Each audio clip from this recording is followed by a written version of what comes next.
ও ভাবি, হাসান ভাই এখানে ওঠেনি নাকি? হ্যাঁ উঠেছে। হ্যালো ধরো, এতে কি আছে? খুলে দেখো। কই রে হাসান, কাজে যাবে নি? যাবো 2 মিনিট বস, আসছি।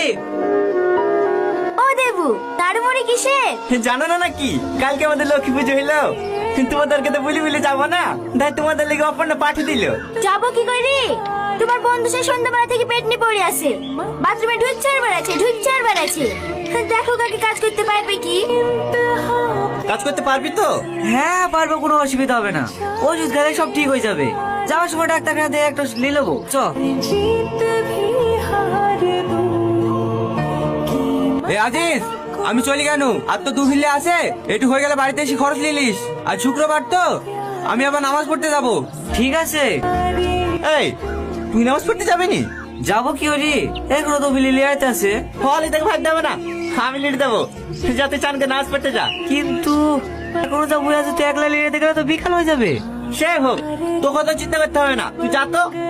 ঠিক আছে।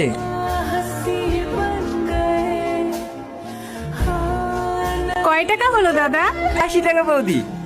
80 টাকা? কপিটা রাইখে দেন দাদা, আমার কাছে 50 টাকাই আছে। আরে আরে বৌদি, সেই ছোটবেলা থেকে আপনাদের ওটা ব্যবসা করছি। হ্যাঁ, এতদিন ধরে আমাকে এই চিনলেন? রাখেন তো, ও টাকা পরে দিলেই হবে। এই নাও বাবা। হ্যাঁ, এখন শরীর ঠিক আছে তো কাকিমা? এখন ঠিক আছে বাবা, এবারকার ওষুধগুলো খেয়ে একটু কম পড়েছে। আমি বললাম না কাকিমা, স্বপন দাস খুব ভালো ডাক্তার। আমার মাকে ওর কাছেই দেখাই। হে এলেন কাকিমা, স্নান করা হয়ে গেল ঠাকুর মশাই? হ্যাঁ হ্যাঁ বাবা, হয়ে গেল। পুজো দিতে হবে না? কাকিমাকে সবজি দিয়েছিস তো? হ্যাঁ ঠাকুর মশাই দিয়ে এসছি। আচ্ছা ঠিক আছে, পরে একসময় বাড়ি গিয়ে টাকাটা নিয়ে আসিস। ঠিক আছে ঠিক আছে। কি খুঁজছো বৌদি? আর ঝিঙে নিয়ে আসোনি? না বৌদি, বাজারে ঝিঙে ওঠেনি। আমি আবার সকালবেলা চুনো মাছ নিলাম, ঝিঙে দিয়ে রান্না করবো বলে।